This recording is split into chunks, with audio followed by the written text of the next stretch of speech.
The Tales of series is easily one of my favorite video game franchises of all time. I've known about this franchise ever since the release of Tales of the Abyss, when I was still just a little baby boy. Graces was the first Tales game I ever actually played to completion, and ever since I've also played Xillia, Xillia 2, Zestiria, went back and played Abyss, Berseria, Hearts R, Dawn of the New World, Vesperia, and most recently Tales of Arise. Among all those I played, the Xillia duology easily stand out the most to me and are my favorite in the series. The reason is because I value gameplay in Tales games above all else, and in my opinion Xillia's battle system perfected what Bandai Namco has been trying to achieve all these years.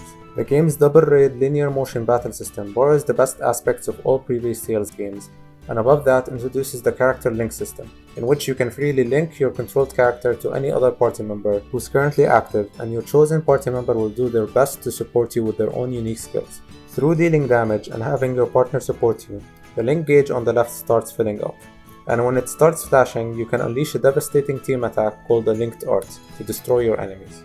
When you activate a Linked Art when the gauge is completely full, you can start chaining multiple linked arts one after the other, and with strategic use and timing you can wipe out all enemies without sustaining any sort of damage, making for the most satisfying action combat I have ever experienced. And Xillia 2 does nothing but perfect it even more. What I've just explained is also a highly simplified version of what this system has to offer.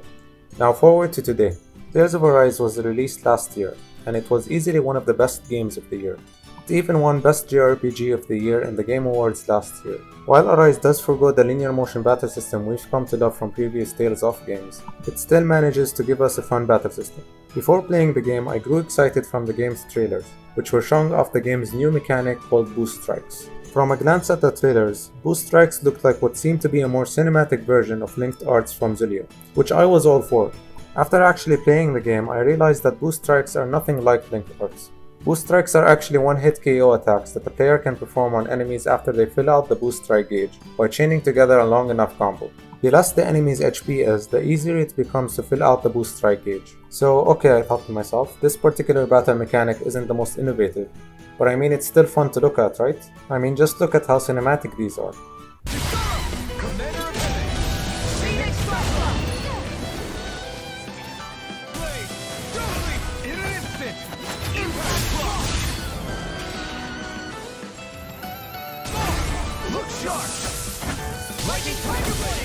Now even if this single game mechanic wasn't all that in depth, the battle system has other attractive features.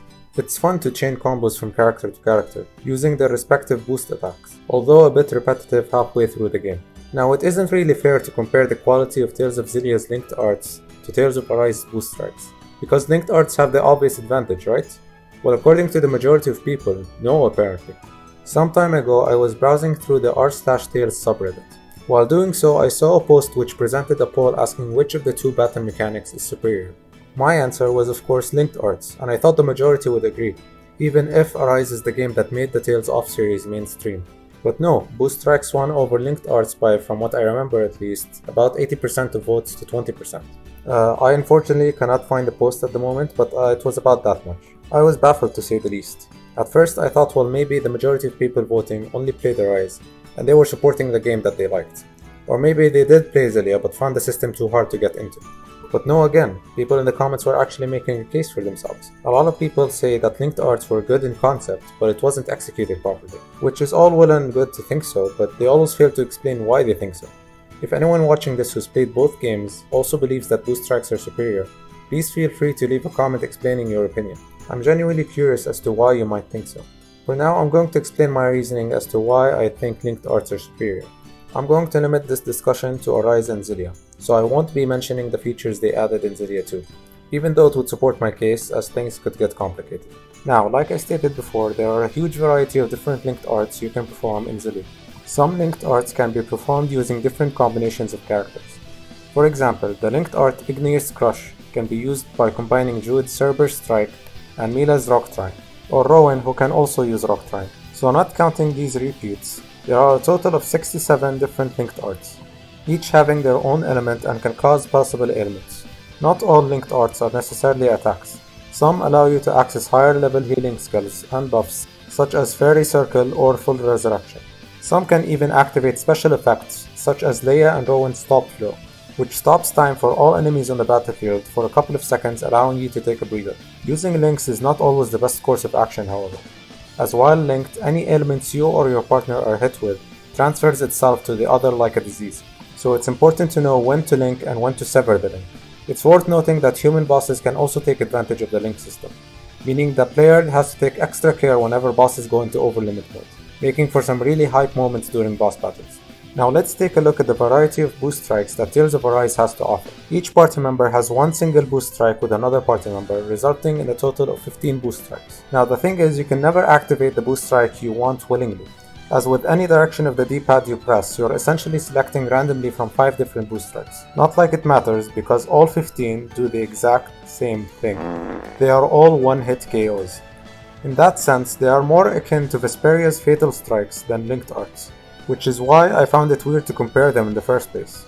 The system is not all brain dead, however, as to get the chance to perform a boost strike you have to be able to pull off a long enough combo without being interrupted, which can be tricky to pull off sometimes. Another take on linked arts I remember reading is that all the best ones are assigned to Jude and Milo. Now this is not true in the slightest, but even if it was, I fail to see the problem with that. The main character in every Tales game ever has always had the advantage of being stronger than the rest of the party members, which is fine, they are the main character. And the same applies to Arise, where Alphen's blazing sword skills are broken as all hell compared to the rest of the party's special abilities. Now I think I'll leave this discussion here. In case I wasn't clear enough, I love both of these games, and while my love for Arise doesn't come close to my love of Xillia, it's a good thing that Bandai Namco is experimenting with different battle systems. But a part of me is always worried that they will continue to go this exact same route after Arise won Best JRPG in the Game Awards last year. My only hope is that we get a future Tales of game that uses the double raid linear motion battle system again, or something similar in depth to it. And if not that, Bandai, can we please get a Xillia Duology remaster for PS4? Yes? Okay, thanks.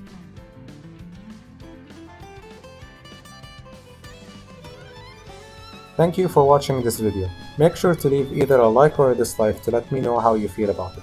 And subscribe if you're interested in what's to come. Hopefully, I'll see you soon.